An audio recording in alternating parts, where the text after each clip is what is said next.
You begin in Genesis chapter 1 when God creates man, and he basically says, let's create man in our own image, and that it goes to everyone.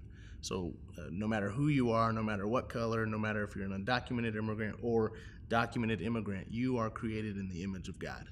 Everyone is made in the image of God. And so God starts there where he says everyone has dignity.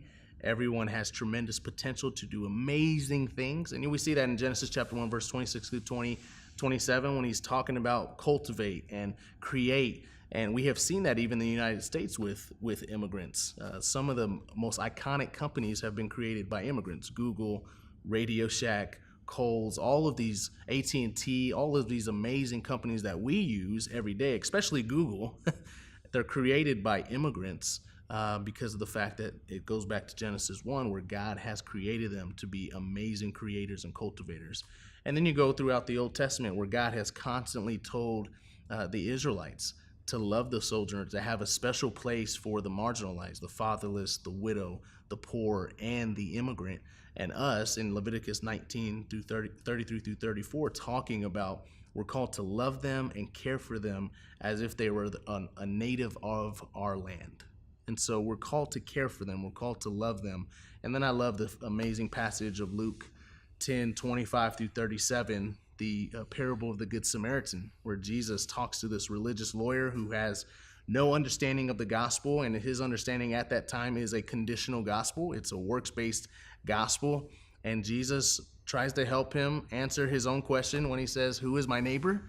And Jesus, when he says, makes him and compels him to state the greatest commandment when he says, love your neighbor as yourself, Jesus intentionally references that phrase from Leviticus 19:18, Leviticus 19:33 through 34, where it's calling us to love the immigrant, to treat the immigrant amongst us as our own neighbor, as a family member.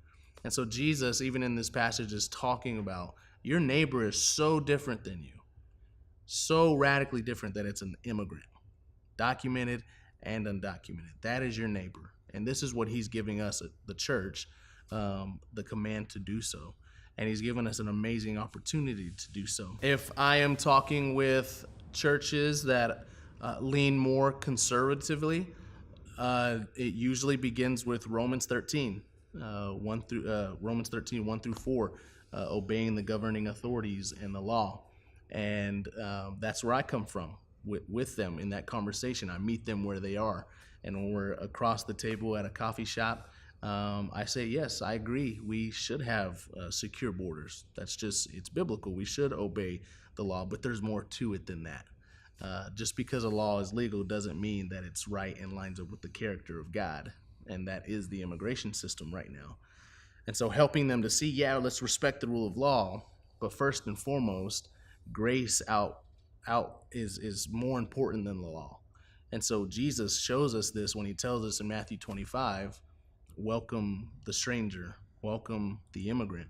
And so helping them to have that conversation where we respect the rule of law, but let's also talk about what Jesus means when he's saying, love your neighbor as yourself and welcome the stranger. And then there's other conversations with more of the a charismatic or progressive Christian. We in churches, we talk about the importance of not only showing grace and mercy to the immigrant because they're very strong actively for advocating for the immigrant, but also talking about the rule of law. And so we're trying, myself, in every conversation, I'm always trying to balance the two. How do we show compassion for the immigrant? How do we love the immigrant? How do we care for the immigrant? How do we welcome, love, and advocate for justice on their behalf while at the same time respecting the rule of law? And this is the complexity that we're all trying to figure out within churches, but I think it's very important that we do both. And that's what Christians need to understand. We can do both. It's not either or, it's doing both. So we want every church, if we had a big, great, grand vision, our big, great, grand vision is to see every church, and particularly the church as a whole, leading in advocating, welcoming, and loving the immigrant.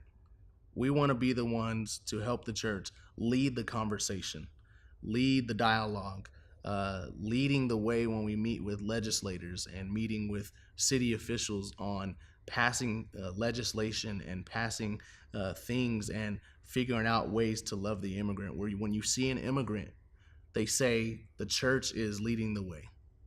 We feel loved by the church instead of we don't feel loved by the church. Why is the church silent? That we want immigrants to be so encouraged that not only do they become a part of our churches, but we become a part of their lives. We're living in their communities. We're building a relationship with them. So I'm praying that the church becomes the number one advocate when it comes to loving the immigrant.